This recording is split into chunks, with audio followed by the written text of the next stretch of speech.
Hi, I'm Dan from Oakland Zoo, and today I wanted to read a book about a bear in front of a bear. This book is called Corduroy. Corduroy is a bear who once lived in the toy department of a big store. Day after day, he waited with all the other animals and dolls for somebody to come along and take him home. The toy store was always filled with shoppers buying all sorts of things, but no one ever seemed to want a small bear in green overalls.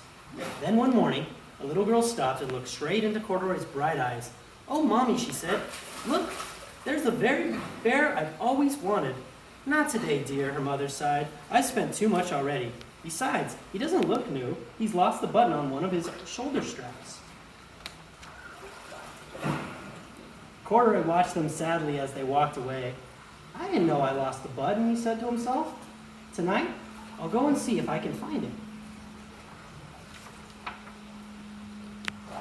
Later that evening, when all the shoppers had gone and the doors were shut and locked, Corduroy climbed carefully down from his shelf and began searching everywhere on the floor for his lost button.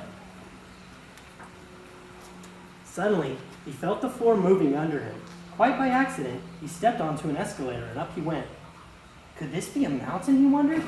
I think I've always wanted to climb a mountain. He stepped off the escalator as it reached the next floor, and there, before his eyes, was the most amazing sight. Tables and chairs and lamps and sofas and rows of beds. "This must be a palace," Corduroy gasped. "I guess I've always wanted to live in a palace." He wandered around admiring the furniture. "This must be a bed," he said. "I've always wanted to sleep in a bed." And up he crawled onto a large, thick mattress. All at once, he saw something small and round. "Why, here's my button," he cried, and he tried to pick it up. But like all the other buttons on the mattress, it was tied down tight. He yanked and pulled with both paws until pop! Off came the button, and off the mattress Corduroy toppled. Bang! Into a tall floor lamp. Over it fell with a crash. Corduroy didn't know it, but there was someone else awake in the store. The night watchman was going on his rounds on the floor above. When he heard the crash, he came dashing down the escalator. "Now, who in the world did that?" he exclaimed. "Somebody must be hiding around here." He flashed his light under and over sofas and beds until he came to the biggest bed of all. And there he saw two fuzzy brown ears sticking up from under the cover. "Hello," he said. "How did you get upstairs?" The watchman tucked Corduroy under his arm and carried him down the escalator and set him on the shelf in the toy department with the other animals and dolls.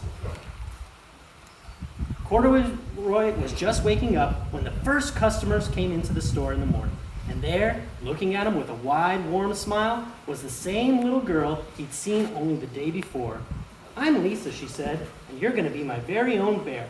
Last night I counted what I saved in my piggy bank, and my mother said I could bring you home." "Shall I put him in a box for you?" the saleslady asked. "Oh, no, thank you," Lisa answered, and she carried Corduroy home in her arms. She ran all the way up 4 flights of stairs into her family's apartment and straight up to her own room. Corduroy blinked. There was a chair and a chest of drawers, and alongside a girl-sized bed stood a little bed just the right size for him. The room was small, nothing like that enormous palace in the department store. "This must be home," he said. "I've always wanted a home." Lisa sat down with Corduroy on her lap and began to sew a button on his overalls.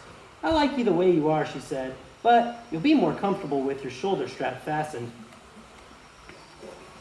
"You must be a friend," said Corduroy. "I've always wanted a friend." "Me too," said Lisa, and gave him a big hug. The end.